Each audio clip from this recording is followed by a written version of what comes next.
साथियों नमस्कार और आप सभी का स्वागत है कृष्णा MPPSC यूट्यूब चैनल पर। साथियों, मध्य प्रदेश लोक सेवा आयोग द्वारा आयोजित की जाने वाली सहायक कुल सचिव परीक्षा 2022 के पेपर के पार्ट ए की 5वीं यूनिट से संबंधित कुछ महत्वपूर्ण प्रश्न हम इस वीडियो में डिस्कस करेंगे। तो चलिए शुरू करते हैं। देखिए दोस्तों, पहला प्रश्न देखेंगे, अर्धचालक की प्रतिरोधकता होती है। ठीक है, देखिए अर्धचालक क्या होता है? Semi conductor.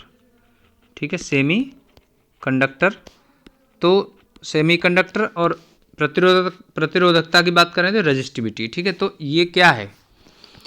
तो अर्धचालक की जो प्रतिरोधकता होती है वह चालक और कुचालक दोनों के बीच होती है।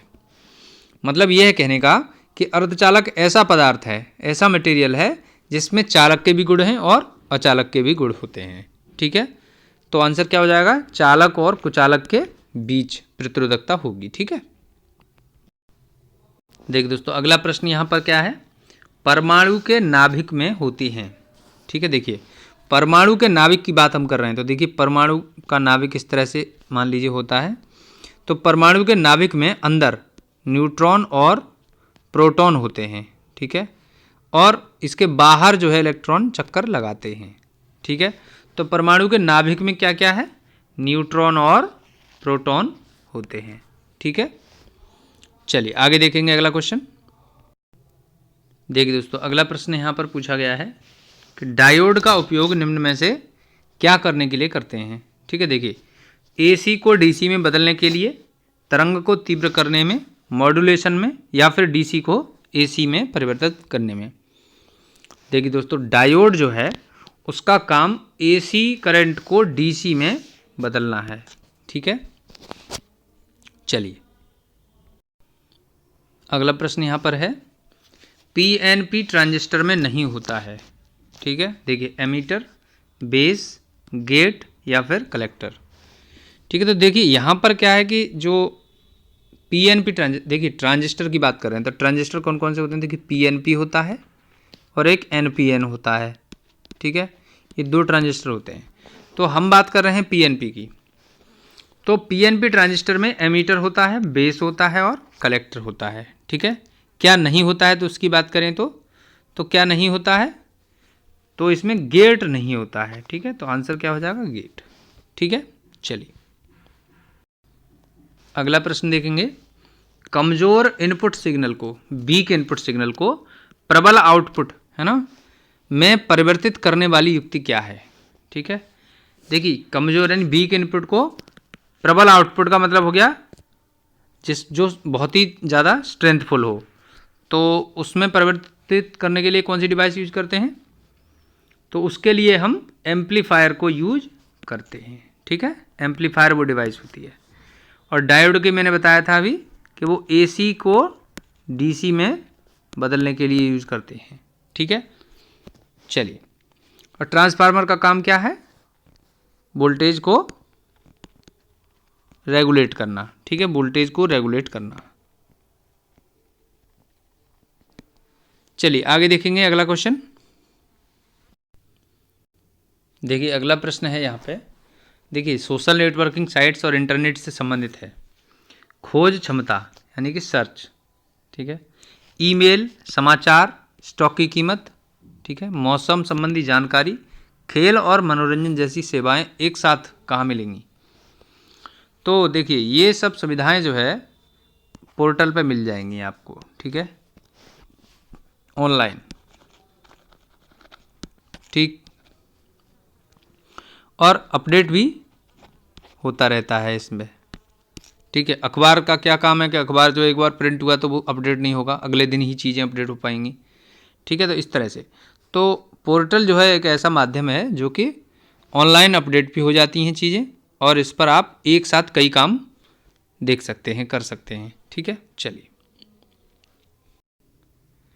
देखिए दोस्तों, अगला क्वेश्चन है यहाँ पे, WWW के आविष्कारक प्रवर्तक हैं। ठीक है, देखिए WW यानी कि इसको क्या कहते हैं? World wide web. ठीक है, या फिर W3 कह सकते हैं। ठीक है,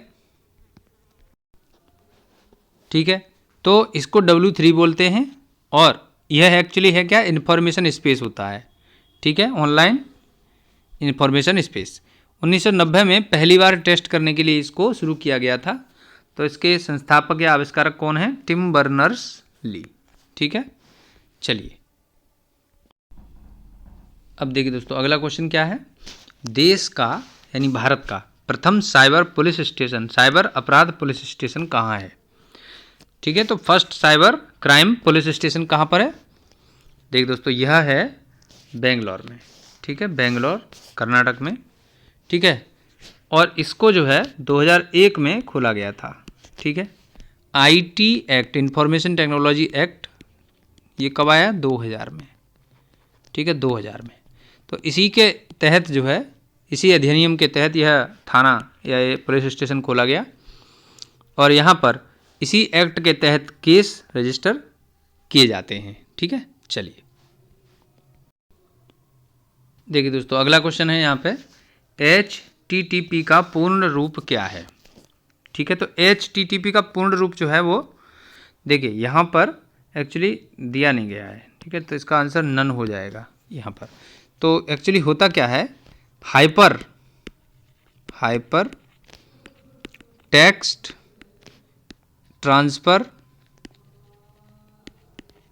प्रोटोकॉल, ठीक है, ये इसका मतलब है, ठीक, हाइपर टेक्स्ट ट्रांसफ़र प्रोटोकॉल। तो ये आंसर हो जाएगा इसका, ठीक है। चलिए आगे देखेंगे, अगला सवाल देखेंगे, ईमेल की शुरुआत कब हुई, ठीक है। देखिए ईमेल की शुरुआत जो है 1982 में हुई थी, ठीक है। देखिए ईमेल क्या है, इंटरनेट के माध्यम से पत्र भेजने का एक तरीका होता है, ठीक है। तो इसके लिए एक एड्रेस होना चाहिए, ठीक है, एड्रेस का मतलब हो गया एक यूज़र नेम, ठीक है, यूज़र नेम होगा एक तो, और एक जो है डोमेन नेम होता है, ठीक है। इन दो चीज़ों के जरिए आप ईमेल भेज पाएंगे, ठीक है। चलिए यहाँ देखेंगे अगला प्रश्न, गूगल के निर्माणकर्ता कौन है, ठीक है। देखिए गूगल के, तो गूगल के निर्माणकर्ता देखिए लैरी पेज और सेर्गे ब्रिन, ठीक है, ये जो है इसके गूगल के निर्माणकर्ता हैं, ठीक है। चलिए देखिए दोस्तों, अगला प्रश्न है यहाँ पे, हिंदी बोलने वाला विश्व का पहला रोबोट है, ठीक है। देखिए तो हिंदी बोलने वाला विश्व का पहला रोबोट कौन सा है, रश्मि रोबोट है, ठीक है, रश्मि रोबोट। इसको जो है 2018 में बनाया गया था, किसने, रंजीत श्रीवास्तव ने, ठीक है, रंजीत श्रीवास्तव। और ये जो है रंजीत श्रीवास्तव रांची के हैं, ठीक है, झारखंड के रांची के। देखिए इन्होंने जो है सऊदी अरब का जो रोबोट है, सऊदी अरब का रोबोट, ठीक है, रोबोट कौन सा है, सोफिया है, ठीक है, सोफिया, इसके आधार पर इन्होंने यह रश्मि रोबोट बनाया था, ठीक है। चलिए दोस्तों अगला प्रश्न देखेंगे, भारत का प्रथम औद्योगिक रोबोट ब्रावो का डिजाइन एवं निर्माण कार्य किस एक भारतीय कंपनी द्वारा किया गया था।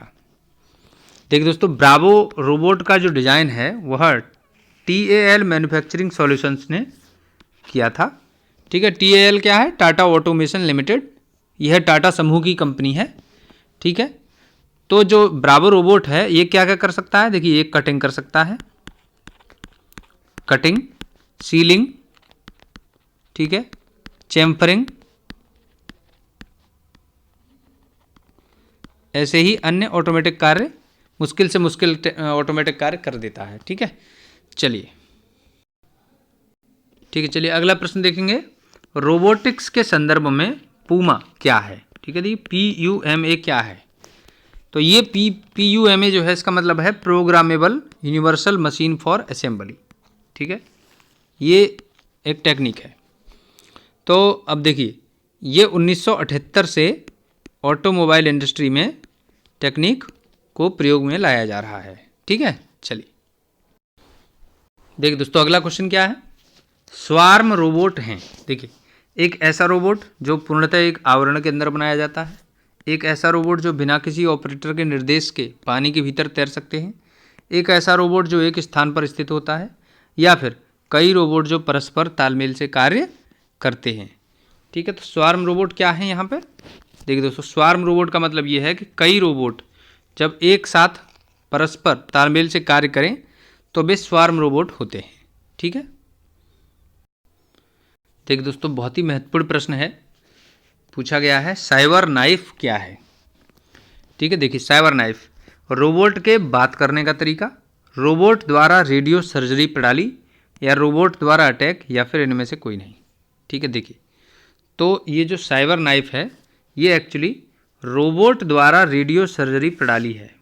ठीक है, यानी कि जो सर्जरी का काम है वो डॉक्टर नहीं करेगा, रोबोट करेगा। तो देखिए इसमें क्या होता है, बिल्कुल एक्यूरेट है ना, पूरी तरह से कोई गलती का चांस नहीं। तो यह जो है साइबर नाइफ टेक्निक का प्रयोग करके अब रेडियो सर्जरी प्रणाली वर्तमान में प्रयोग की जा रही है। इससे क्या है कि उतना ही हिस्सा कटेगा जितना हिस्सा काटा जाएगा या काटना है। पहले थोड़ा सा इसमें जो है गलती होने के चांसेस हो जाते थे। ठीक है, तो कभी कभी ऑपरेशन असफल हो जाता था, लेकिन यहाँ पर क्या है, अब पूरी तरह से जो है मामला एक्यूरेट है। ठीक है, चलिए ठीक है, तो साइबर नाइफ क्या है समझ में आया, रोबोट द्वारा रेडियो सर्जरी प्रणाली। अगला प्रश्न है यहाँ पे, देखिए DRDO द्वारा निर्मित रोबोटिक उपकरण है। देखिए DRDO ने कौन सा रोबोट बनाया है, रीवा, असीमो, बिग डॉग, या फिर दक्ष।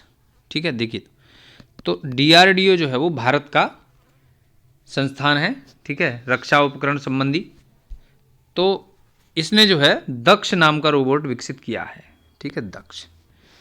तो अब देखिए ये जो है कैसा रोबोट है, तो इस रोबोट का काम ये है, यूज अगर हम बात करें तो ये जो है जो खतरनाक वस्तुएं हैं जैसे एक्सप्लोजिव, ठीक है, तो जो एक्सप्लोजिव होते हैं उन सब को ढूंढने में, उनको जो है ढूंढने के बाद जो है उनको पूरी तरह से सेफली जो है वो क्या कर देना, पूरी नष्ट कर देना, या यूँ कहें कि डिस्प्लॉय कर देना। ठीक है, तो ये चीज़ है। तो इस रोबोट का काम यही है कि वह एक्सप्लोजिव वस्तुओं को, खतरनाक वस्तुओं को ढूंढ करके उन्हें सुरक्षापूर्ण तरीके से नष्ट करने का काम इस रोबोट का है। तो ये बहुत ही जो है महत्वपूर्ण और अच्छा रोबोट उपकरण बनाया गया है। सेना इसका अच्छे से प्रयोग कर सकती है। ठीक है, कई बार ऐसे थ्रेट मिलते हैं कि यहाँ पर बॉम्ब है, तो जहाँ पर बॉम्ब होता है वहाँ पर इस प्रकार के रोबोट की खास आवश्यकता हो सकती है। चलिए देखिए अगला प्रश्न है यहाँ पे, रोबोट शब्द का प्रयोग सर्वप्रथम किसने किया। ठीक है, देखिए 1920 में सबसे पहले जोसेफ के पेक ने रोबोट शब्द का प्रयोग किया।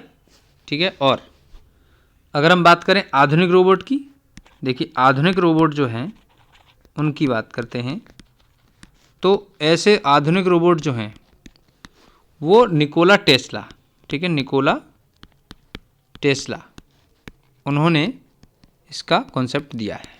ठीक है, चलिए अगला प्रश्न है, देखिए ड्रोन रोबोट किस प्रकार की रोबोट की श्रेणी में आता है। ठीक है, देखिए तो ड्रोन जो है वो अनमैन्ड एरियल व्हीकल्स इस श्रेणी में, यानी UAV, ठीक है, यानी कि मानव रहित हवाई वाहन। ठीक है, देखिए दोस्तों यहाँ पर क्या है, तो हम बात कर रहे थे अनमैन्ड एरियल व्हीकल्स की, जिसको कि हिंदी में मानव रहित हवाई वाहन कहा जाता है, और इसमें जो है वो कैमरे लगे होते हैं। ठीक है, तो ये ऊपर से उड़ते हुए और जो है वीडियो या फोटो कैप्चर करता है। ठीक है, इन जो ड्रोन रोबोट होते हैं उनका प्रयोग कैसे कर सकते हैं, देखिए मिलिट्री ऑपरेशंस में प्रयोग कर सकते हैं, लैंड सर्वे के लिए, फोटोग्राफी, वीडियोग्राफी। ठीक है, और इसके अलावा अगर कहीं कोई बाढ़ग्रस्त क्षेत्र है तो वहाँ उस बाढ़ की जो है ये स्थिति देखने के लिए कि कहाँ तक या किस क्षेत्र तक और कहाँ तक कितने लेवल तक बाढ़ आई है।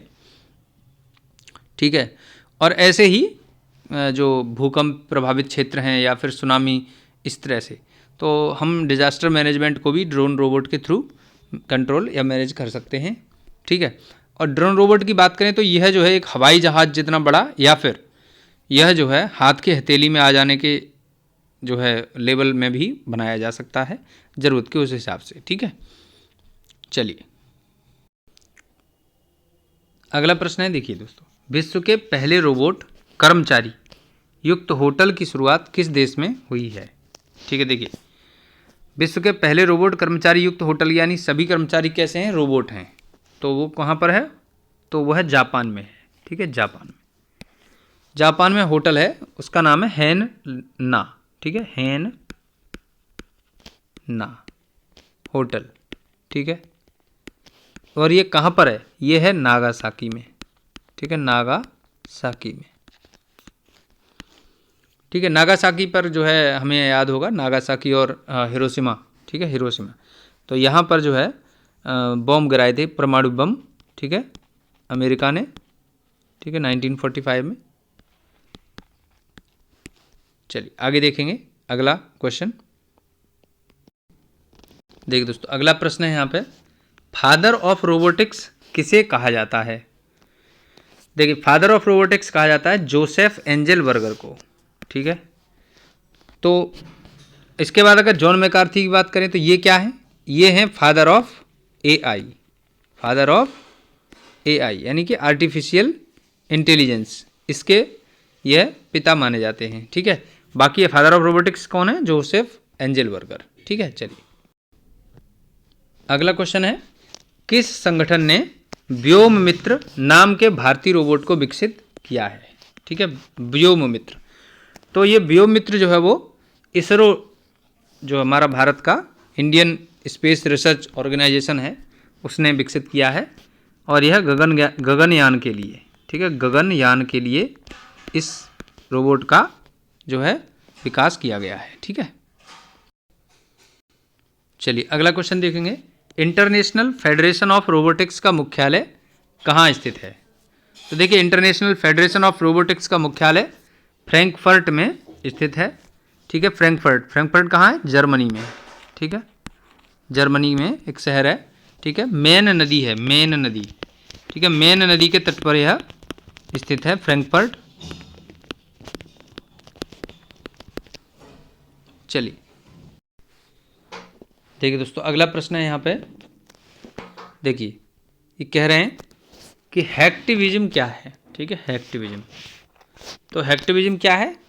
देखिए, राजनीतिक या सामाजिक उद्देश्य से प्रेरित कंप्यूटर सिस्टम को हैक करने का एक कार्य है। ठीक है, यही आंसर है। चलिए आगे देखते हैं, अगला प्रश्न है, देखिए, इनमें से कौन सा तब होता है जब आप किसी और के काम या विचारों को अपनी अनुमति के साथ या बिना उसकी अनुमति के, ठीक है, अपने काम के रूप में प्रचारित करते हैं, उन्हें पूरी स्वीकृति दिए बिना, और इसे अपने काम में मिलाते हैं। मतलब ये है कहने का कि यदि किसी के डेटा को अपने नाम से यूज कर लिया और उसे बताया नहीं, तो इसे क्या कहेंगे, हैकिंग नहीं, आइडेंटिटी थेफ्ट नहीं, साइबर बुलिंग नहीं, इसको प्लेगरिज्म कहते हैं। ठीक है, किसी और का डेटा अपने नाम से अगर आप यूज करके और जो है लगा देंगे उसे बिना बताए, तो वो प्लेगरिज्म होगा। ठीक है, चलिए अगला प्रश्न देखेंगे, निम्नलिखित में से कौन सा एंटीवायरस प्रोग्राम नहीं है? ठीक है, देखिए एंटीवायरस का मतलब ये होता है कि अगर कंप्यूटर के अंदर एंटीवायरस का काम है उसको कंप्यूटर को सुरक्षा देना, यानी हैकिंग से सुरक्षा देना। ठीक है, तो क्विक हील, ये नॉर्टन और ये कैपर्सकी, ये तीनों ही जो है एंटीवायरस प्रोग्राम है। टीम व्यूअर जो है ये कोई एंटीवायरस प्रोग्राम नहीं है। ठीक है, चलिए ठीक है, चलिए आगे देखेंगे, क्लाउड कंप्यूटिंग के संदर्भ में पास का पूर्ण रूप क्या है? ठीक है, तो पास का पूर्ण रूप होता है प्लेटफॉर्म एज अ सर्विस। ठीक है, चलिए ठीक है, अगला क्वेश्चन है यहाँ पे, सूचना प्रौद्योगिकी अधिनियम 2000 आईटी एक्ट 2000 की धारा 66F के तहत साइबर आतंकवाद के अधिनियमों के लिए दंड क्या है? ठीक है, देखिए,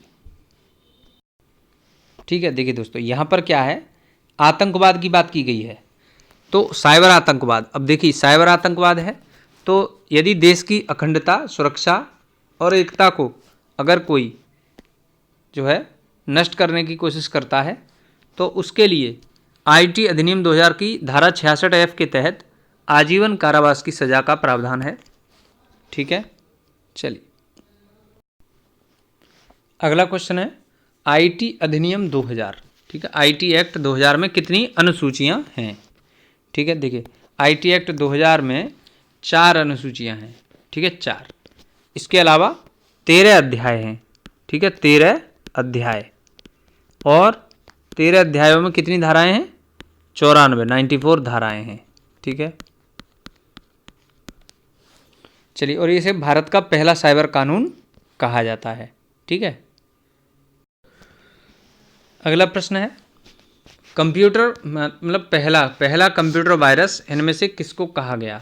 ठीक है, देखिए पहला कंप्यूटर वायरस की अगर हम बात करें तो वो है क्रीपर। ठीक है, क्रीपर को पहला कंप्यूटर वायरस कहा जाता है। ठीक है, यह 1971 में रॉबर्ट थॉमस ने बनाया था। ठीक है, रॉबर्ट थॉमस ने बनाया था। अच्छा, इसके बाद इसमें क्या है, ये इसका काम क्या है? देखिए सिस्टम को बाधित कर देगा और डेटा लॉस कर देगा। ठीक है, यह इसके काम है वायरस के।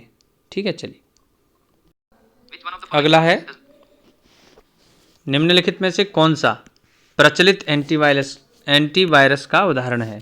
ठीक है, देखिए तो जो प्रचलित एंटीवायरस के उदाहरण की अगर हम बात करें तो देखिए यहाँ पर बिट डिफेंडर ये एक एंटीवायरस है। ठीक है, और भी इसके अलावा होते हैं अवीरा। ठीक है, अवीरा, कैपर्स्की, नॉर्टन, ये सभी जो है कैसे हैं? एंटीवायरस हैं। ठीक है, चलिए अगला क्वेश्चन है, देखिए सोशल नेटवर्किंग साइट्स इनमें से कौन सी भारतीय माइक्रो ब्लॉगिंग साइट है? ठीक है, देखिए ट्विटर, इंस्टाग्राम, फेसबुक, ये तीनों कैसी हैं? विदेशी कंपनियां हैं। तो अपने आप आंसर पता चल जाएगा, कू ऐप। ठीक है, देखिए कू ऐप का निर्माण जो है कोविड-19 महामारी के दौरान हुआ था। ठीक है, तो उस दौरान ये जो है काफ़ी प्रचलित हुआ और इसने जो है इसे भारतीय माइक्रो ब्लॉगिंग साइट के रूप में जानते हैं। ठीक है, अगला प्रश्न है रेडिफ मेल के संस्थापक कौन है? ठीक है, देखिए रेडिफ मेल के संस्थापक की अगर बात करें तो वे हैं अजीत बालकृष्ण। ठीक है, इन्होंने 1996 में इसे शुरू किया था। ठीक है, कहाँ पर? मुंबई में।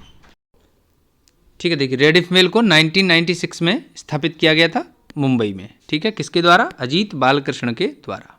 ठीक, देखिए दोस्तों अगला क्वेश्चन है फेसबुक की स्थापना किस वर्ष हुई थी? देखिए हम सभी फेसबुक मोबाइल में अपने में जो है चलाते हैं।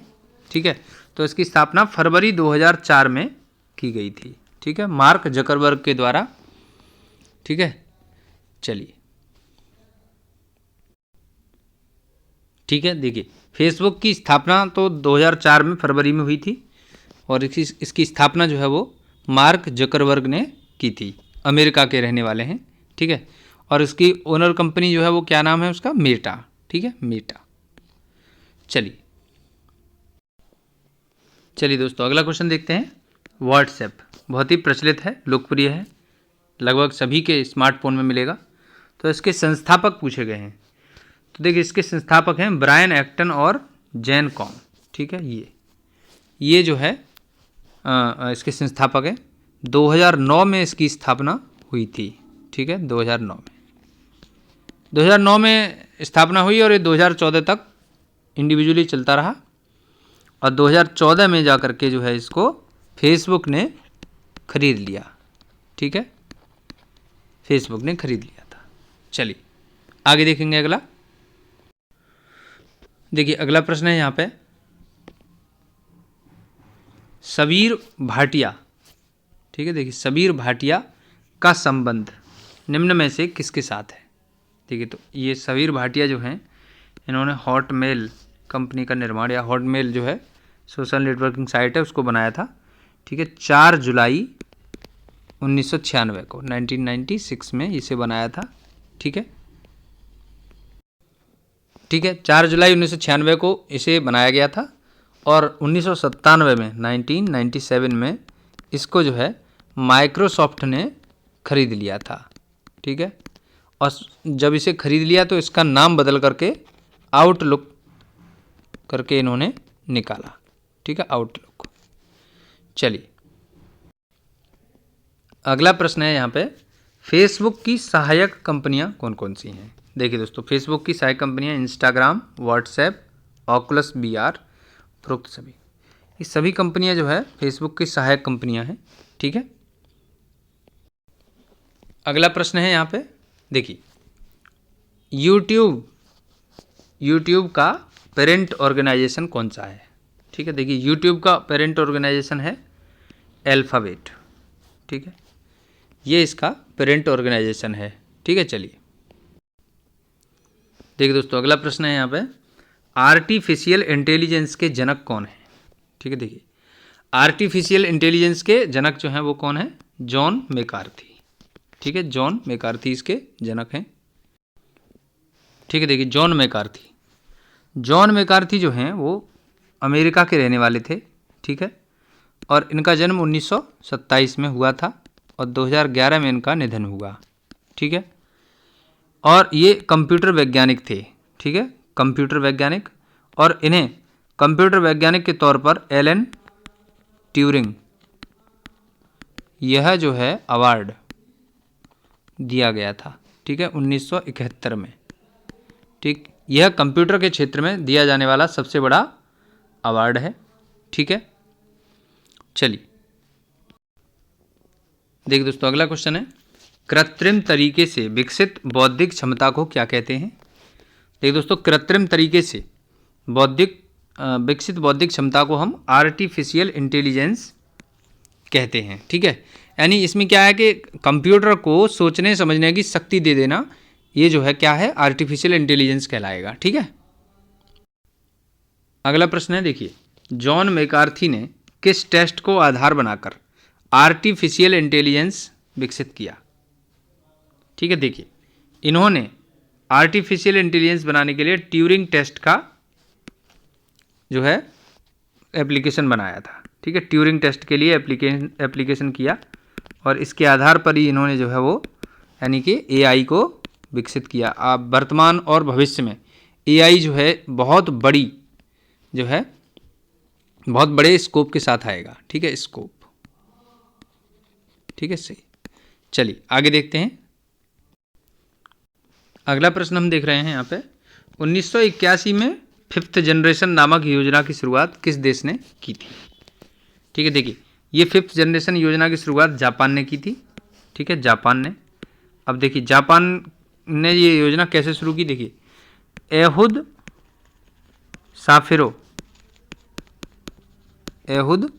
साफिरो ये एक कंप्यूटर वैज्ञानिक हुए, इन्होंने प्रोलॉग नामक एक कंप्यूटर लैंग्वेज विकसित की थी। तो इसी के बेस को लेकर के और 5th जनरेशन नामक योजना की शुरुआत जापान में और 1981 में की गई थी, ठीक है। चलिए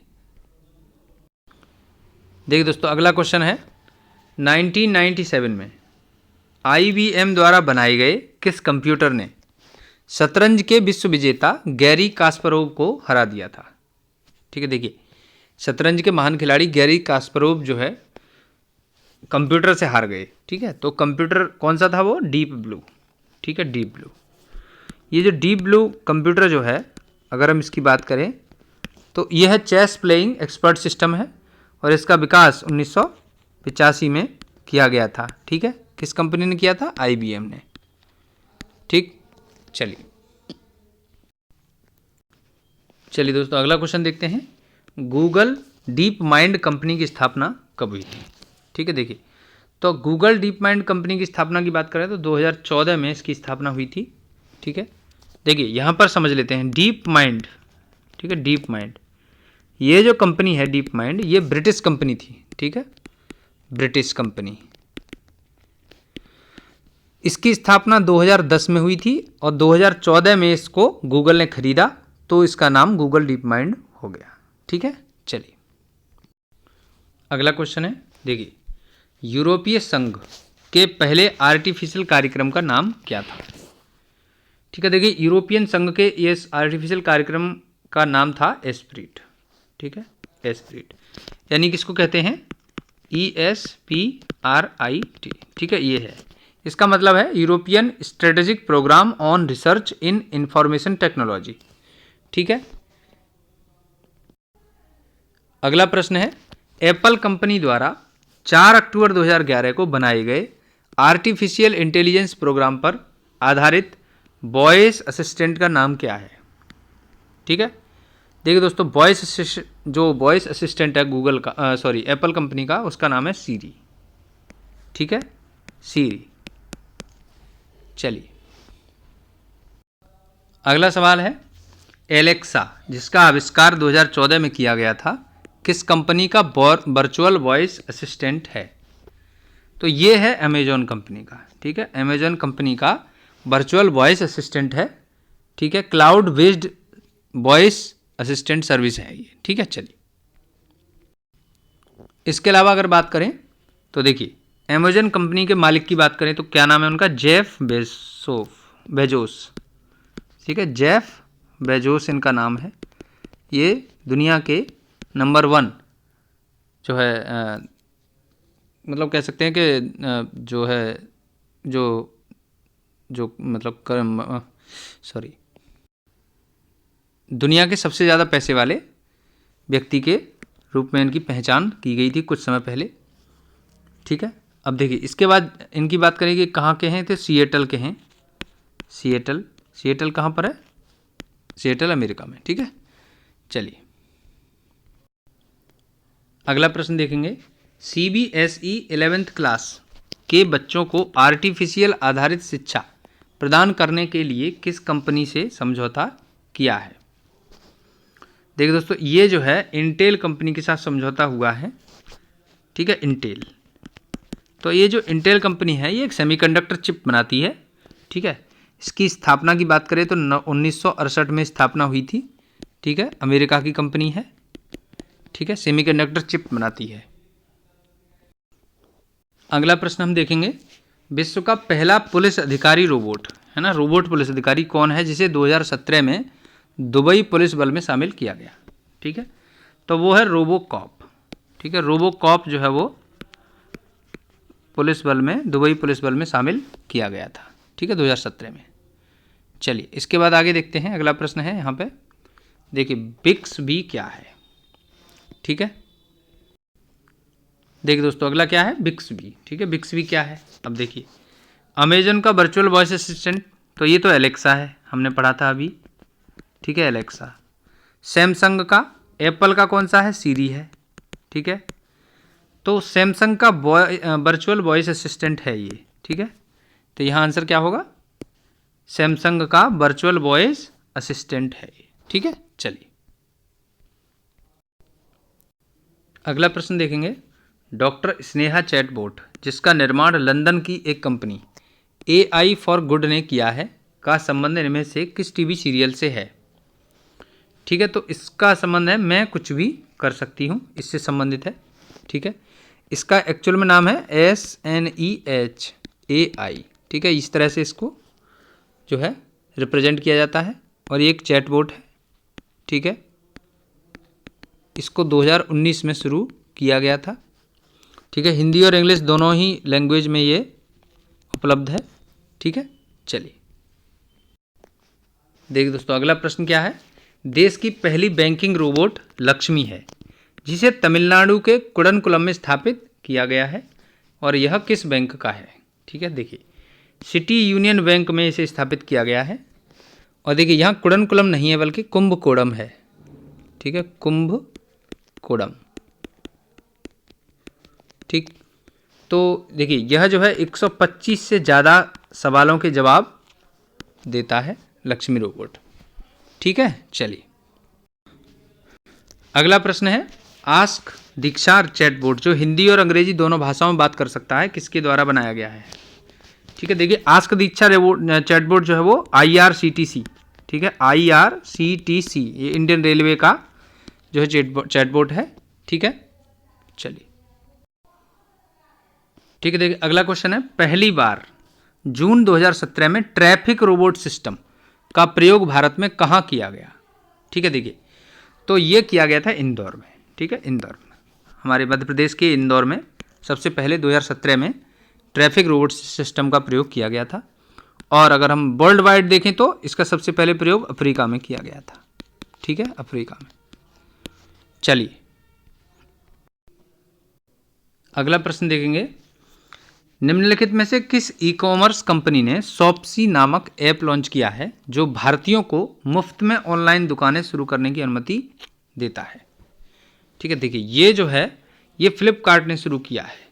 ठीक है, इसमें क्या है कि शॉप्सी जो है वो फ्लिपकार्ट की जो है एक ऐप है।